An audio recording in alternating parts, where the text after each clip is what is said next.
First row of economy. Favorite aisle seat. Right behind the imaginary line to business class. Again. This time on my way home. Home from another meeting that served only vaguely a purpose. Missing leadership. Weakness of man. By now you know. Already quit in my mind a long time ago. Just lost in transit, in between this and the next opportunity. It's called silent quitting. The employee has moved on, resigned in his mind. Quit giving a damn. Just delivering the bare minimum to not get fired. To determine the outcome on his own terms. Not dramatic, not public, just silent. The psychological departure before the physical one. The mental resignation while the body still shows up. Care withdrawn while some performance continues. How many people actually drift through the day like that? The question worth asking. In every office, every meeting, every team. How many are physically present but mentally gone? Bodies in seats, minds elsewhere. Effort calibrated precisely to the minimum required to avoid consequences. How much potential are we losing daily due to the lack of motivation? Not just individual potential, collective potential. The accumulated loss across organizations, industries, economies.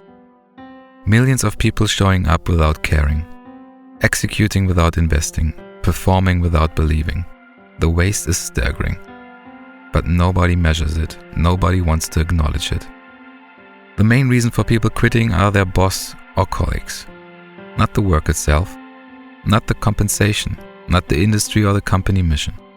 The people, the direct manager, the media team, the day-to-day interactions that make work either bearable or unbearable.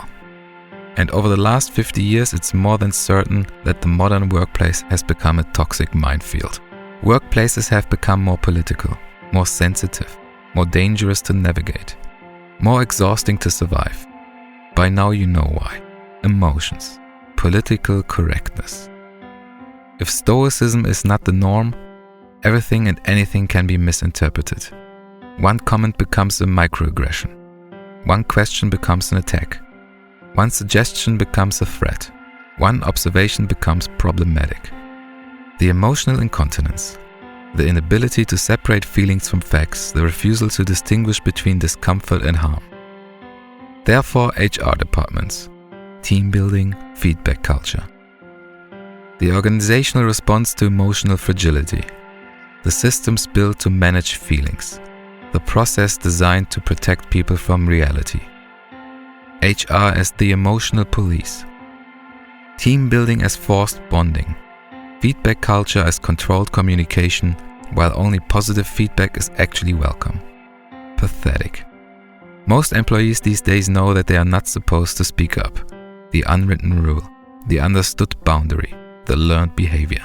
Say nothing controversial, challenge nothing significant, question nothing important, just not, execute, comply. Hence the silent quitting. Either as payback, as passive resistance, as a way to withdraw cooperation without triggering consequences, or just to bridge from a lost opportunity to a new one. The transition strategy. The survival mode while planning the exit. That's where I am. On a mass scale, this leads to a dramatic degradation of quality, the slow decay of empires from within. Not immediately visible, but measurable over time.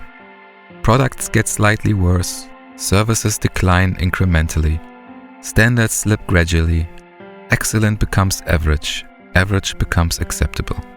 Nobody cares quite enough to maintain what was, because caring has become dangerous.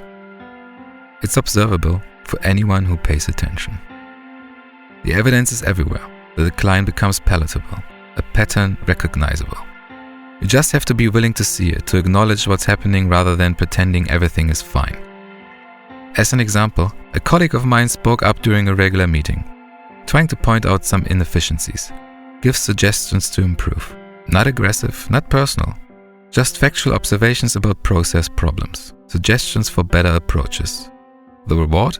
A call from HR the next day, asking if everything is alright. Code for, are we having a problem? Are you being difficult? Do you need help adjusting your attitude? Silenced.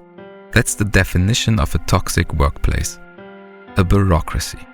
Not the place where bad things happen, the place where pointing out bad things gets you flagged as problematic. The environment that punishes people who identify problems. Feedback is not sought after, it's feared. Despite the posters about open-door policy and feedback culture and psychological safety, real feedback, the kind that challenges, that questions, that suggests change, is treated as a threat. It questions certain positions and titles. That's the actual fear, not the feedback itself, what the feedback implies.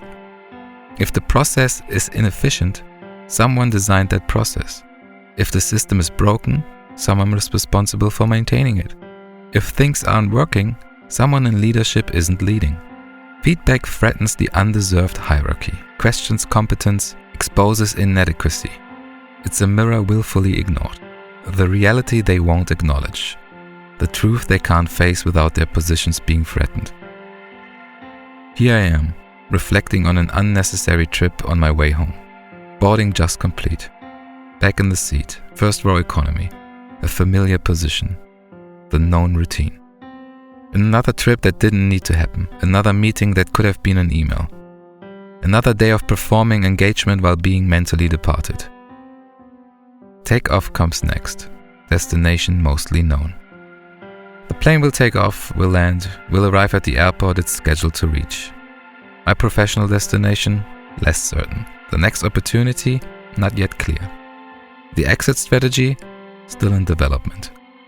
But the trajectory is set. The decision is made. The mental resignation complete. Just waiting for the physical reality to catch up to the psychological one. Silent quitting. Not dramatic, not public, not confrontational. One more flight, one more meeting, one more day of silence while observing the dysfunction nobody wants to acknowledge. The degradation of quality continues. The toxic workplace persists. The feedback remains unwelcome. And millions of people drift through their days, silently quit, mentally gone, physically present. Lost in transit between what was and what comes next. A society in managed decline.